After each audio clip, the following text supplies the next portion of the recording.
Hello viewers, আসসালামু আলাইকুম। Welcome back to my channel with a new tutorial. আজকে আমরা শিখব কিভাবে বায়ার রিকোয়ারমেন্ট থেকে অর্ডার রেডি করা হয় এবং তা সাবমিট করা হয়। এট ফার্স্ট আমরা বায়ার রিকোয়ারমেন্টটা রিড করি, দেন রিকোয়ারমেন্ট অনুযায়ী অর্ডারটা রেডি করি। এটা হলো একটা ব্রিফ যা বায়ারের থেকে আমার কাছে এসেছে। এখানে দেখতেছি আমরা বায়ার বাজেট দিছে $30 ফ্লেক্সিবল এবং ডেলিভারি ডেটও মেনশন করা আছে এখানে। তো আমরা রিকোয়ারমেন্টে যাই। এখানে রিকোয়ারমেন্টেও বলতেছে, hello, I hope this message find you well. I am reaching out to discuss a matter related to my small online book business. উনি বলতেছেন যে উনার একটা ছোট বুক লাইব্রেরি আছে যিনি বইয়ের বিজনেস করে। Recently I have come to realise that there might be some mix up in my inventory organisation. উনি মনে করতেছে যে উনার ইনভেন্টরি সিস্টেমে কিছু সমস্যা আছে, যেটা সাজানো নাই, অগোছালো আছে, and I am seeking assistant to rectify this issue. এবং উনি একজন অ্যাসিস্ট্যান্ট খুঁজতেছে যিনি এটাকে রেকটিফাই করতে পারবে, মানে সঠিক করতে পারবে। Currently my inventory is stored on 50 shelf level from A to A50। মানে উনার ইনভেন্টরি সিস্টেমে বা উনার লাইব্রেরিতে 1 থেকে 50টি শেলফ আছে, লেভেল নাম্বার দেওয়া আছে। Each of my book is assigned a SKU number. উনার প্রত্যেকটা বইয়ের মধ্যে এসকিউ নাম্বার আছে, এক কথা যেটাকে রেফারেন্স বলা হয়, যে রেফারেন্স সহ যেটাতে সিরিয়াল নাম্বার মেইনটেইন করা আছে, এটা হলো SKU number. I have notice that the shelf number are completely mix up, making it quite challenging to accurately check and manage my shelf। এক কথায় উনি বলতে যাচ্ছে যে দুর্ভাগ্যবশত যখন উনি ওনার ইনভেন্টরি করতে যাচ্ছে যে কি বই আছে, কয়টা ছিল, কয়টা আছে, এবং সেখানে যদি উনি ইনভেন্টরি করতে যায় তখন দেখতেছে যে ওখানে বইগুলো খুঁজে পাচ্ছে না, এলোমেলো ভাবে আছে। In light off this issue I am reaching out for assistant two sort my inventory based on the shelf number. I understand that the organization is crucial for efficient management, and I believe that with your expertise we can streamline this process effectively. I am hoping to have the SKU number aligned with their respective shelf location, which would greatly facilitate my inventory management task. Ideally, the final list would resemble the following example below except in an Excel format. লিস্টটা একটা এক্সেলের মধ্যে দিয়ে দিছে এবং ওখানে ওটা দেখতে বলতেছে, যেটার মাধ্যমে আমরা এটা ইফেক্টিভলি কাজ। I would greatly appreciate you. Your assistant is organized.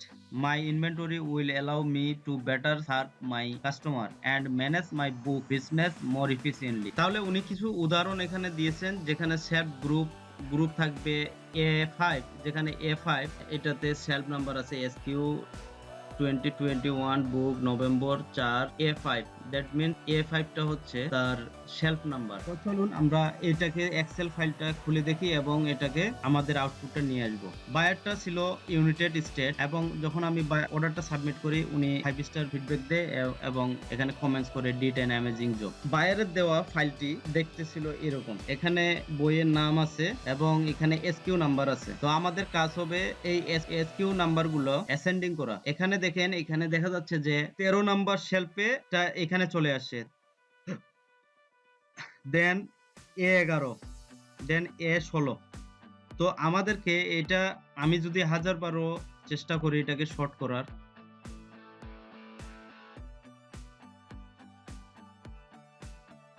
এটা শর্ট হবে না, কারণ এখানে ও খুঁজে পাচ্ছে না যে ও কোনটার ভিত্তিতে শর্ট করবে। সবসময় শর্ট করার ক্ষেত্রে ও এই যে লেফট সাইডের ইয়েটাকে শর্ট করতেছে, যেমন 21, 22 এবং 23 এটাকে শর্ট করতেছে। কিন্তু বায়ার আমাদের থেকে চাচ্ছে ও শেলফ অনুযায়ী শর্টিং করা, যে আমার শেলফটা থাকবে A1 এ যতগুলো থাকবে এক জায়গায় থাকবে, A2 তে যেগুলো থাকবে সব এক জায়গায় থাকবে, এইভাবে শর্ট করে দিতে হবে। তো এখন আমরা কি করব, আমরা আগে শেলফ নাম্বারগুলো বের করে ফেলবো। এই টেক্সটের মধ্য থেকে শেলফ নাম্বারগুলো বের করব। জাদুকরি টিপসের মাধ্যমে আমরা এটা বার করতে পারি, কোনো ফর্মুলা লেখা ছাড়া। যেমন আমি যদি এখানে লিখি A13 তারপরেও A13। এখন এক্সেল প্রোগ্রামিং আমার থেকে বুঝে গেছে যে আমি কোনটা খুঁজতেছি। আমি কি করব, ফ্লাশ ফিল ইউজ করব। এখানে কার্সর রেখে কন্ট্রোল ই প্রেস করে ওকে দেব। আমরা ফ্লাশ ফিল করার পরে দেখতেছি যে আমাদের রেজাল্ট আমাদের সামনে। ও সবগুলো থেকে A1 থেকে A50 পর্যন্ত যতগুলো নাম্বার আছে সবগুলো ফ্লাশ ফিলের মাধ্যমে আমরা নিয়ে এসেছি। এরপরে আমরা কি করব? শেলফ নাম্বারগুলোকে অ্যাসেন্ডিং করব। এখনো আমাদের কাজ কিন্তু শেষ হয় নাই। এখন যদি আমি এখানে A to Z করে দেই তাহলে দেখেন এখানে A1 আসছে। A1 এর পরে কিন্তু A10 আসছে। তার মানে এখনো আমাদের কাজটা কমপ্লিট হয় নাই। আমাদের আনতে হবে A1 এর পরে A2 আসবে, A3 আসবে, A4 আসবে, এভাবে আসবে। তো এটা এখনো ও আমাদের থেকে বুঝতে পারতেছে না যে ও কোন জিনিসটাকে সর্টিং করবে। ঠিক আছে? এজন্য আমাদেরকে কি করতে হবে? এখান থেকে শুধু অনলি নিউমেরিক আইডিটা বের করে ফেলতে হবে। শুধু নিউমেরিক। তাহলে আমরা যদি এটা করি যে এসএল নাম্বার হিসেবে বের করতে পারি বা এসএল আইডি হিসেবেও বের করতে পারি। SL ID. তাহলে আমরা এখানে কি করব? আমি একটা ফর্মুলা ইউজ করতেছি এখানে। এরপরে আমরা এখানে কি করব? বা এটার মধ্যে সাবস্টিটিউটটা বার করে এক জায়গায় আনতে পারি। যেমন এখানে আমি দিলাম যে সাবস্টিটিউট প্রথমে হলো ট্যাক্সটা নিব, তারপরে হলো অল ট্যাক্স এ এটা কমা নাম্বার 0।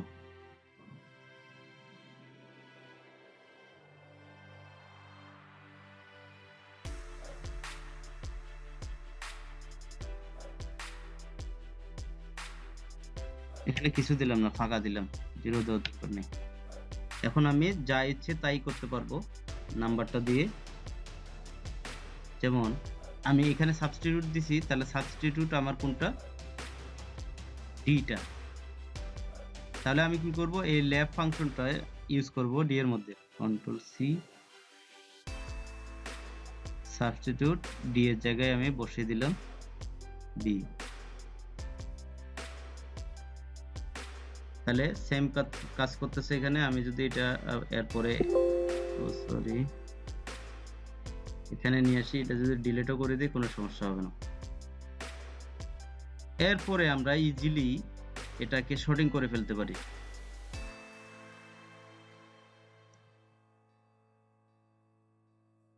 এখানে দিয়ে দেব ভ্যালু।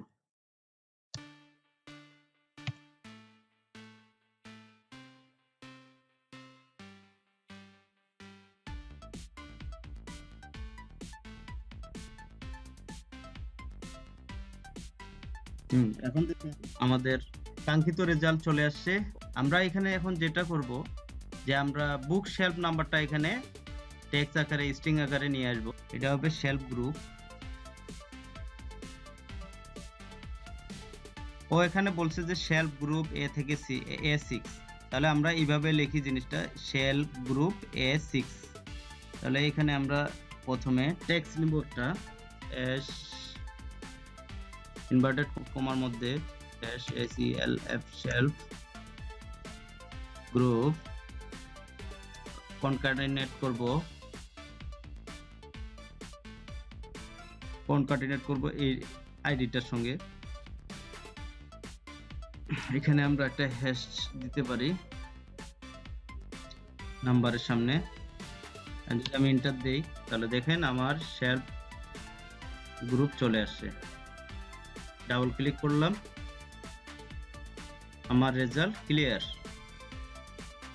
এখন আমরা কি করব? জাস্ট একটু ফরম্যাটিং ডিজাইন করে দিব, আমাদের কাজ শেষ। একটু ডিজাইনটা বর্ডার কালারটা একটু অন্যরকম দেই, কালারটা দিই গ্রিনের মধ্যে, আউটলাইনটা দিই একটু অন্য কালার। হ্যাঁ, তাহলে আমাদের এখন দেখেন একটু মোটামুটি অনেক সুন্দর দেখাচ্ছে।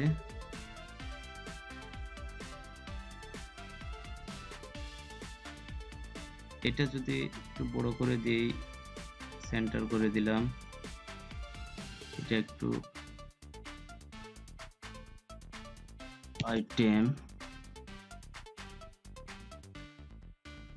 Name seller SQ.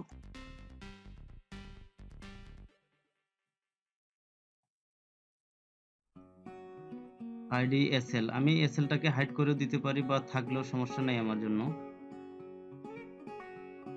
ও যদি পরবর্তীতে বুঝতে অসুবিধা হয় এজন্য রাখিয়ে দিই। তাহলে এটা হলো আমাদের মেইন। এই আইডিটা প্রথমে বের করতে হবে। এটা যা হবে তা এখানে আইডি চলে আসবে। যদি আমি এটা A2 করে দিই তাহলে A2 হয়ে যাবে। 2 হয়ে গেছে। তো এটা হবে A1।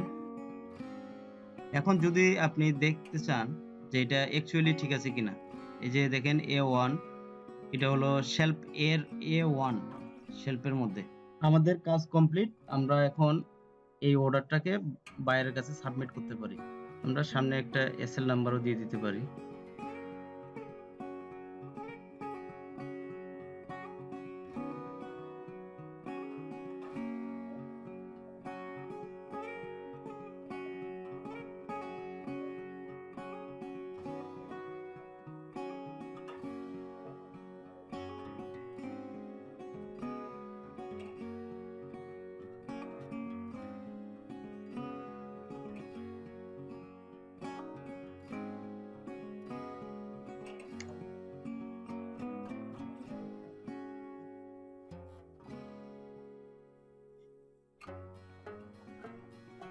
দেখেন আপনাদের চোখের সামনে অর্ডারটা রেডি। আমরা চাইলে এই অর্ডারটা সাবমিট করতে পারি এবং আমি সেম কাজটাই করেছি যখন অর্ডারটা সাবমিট করেছিলাম। তো ভিউয়ার্স, আশা করি আপনারা কাজটা এনজয় করেছেন, কারণ একদম সিম্পল একটা কাজ। $30 বাজেট, সর্বোচ্চ আধা ঘন্টা লাগবে এই কাজটা করতে। তো যদি আমরা এই ট্রিক্স এন্ড টিপস গুলো জেনে থাকি তাহলে আমাদের জন্য কাজ করতে অনেক ইজি হবে। আশা করি আপনারা আমার প্রত্যেকটা ভিডিও শুরু থেকে শেষ পর্যন্ত দেখবেন, কারণ আমি এমন কতগুলো কাজ করব যেগুলো হয়তো বা ডেসক্রিপশন বক্সে থাকবে না এবং ব্যানারে থাকবে না। যদি আপনারা ব্যানার দেখে বা ডেসক্রিপশন বক্স দেখে এই ভিডিওটাকে তুলনা করেন, অনেক ফর্মুলা বা অনেক টেকনিক এখানে মিস করবেন। কারণ এমন কতগুলো কাজ করতে হয় যেগুলো আমাদেরকে ইনস্ট্যান্ট ডিসিশন নিতে হয় যে আমি এখানে কোন ফর্মুলাটা ইউজ করব এবং কোনটা করলে সঠিক হবে। তো কাজেই আমরা কি করব, প্রত্যেকটা ভিডিও না টেনে সুন্দরভাবে মনোযোগ সহকারে ধৈর্য সহকারে আমরা ভিডিওটা উপভোগ করব। তো আশা করি নেক্সট ভিডিওতে আপনাদের সাথে আবার দেখা হবে। আপনারা আমার ভিডিওগুলো বেশি বেশি করে শেয়ার করবেন, লাইক করবেন এবং যদি নতুন হয়ে থাকেন তাহলে সাবস্ক্রাইব করবেন এবং বেল আইকনে ক্লিক করবেন। তবে আজকে এই পর্যন্তই। দেখা হবে আপনাদের সাথে অন্য আরেকটি নিউ টিউটোরিয়ালে। আল্লাহ হাফেজ।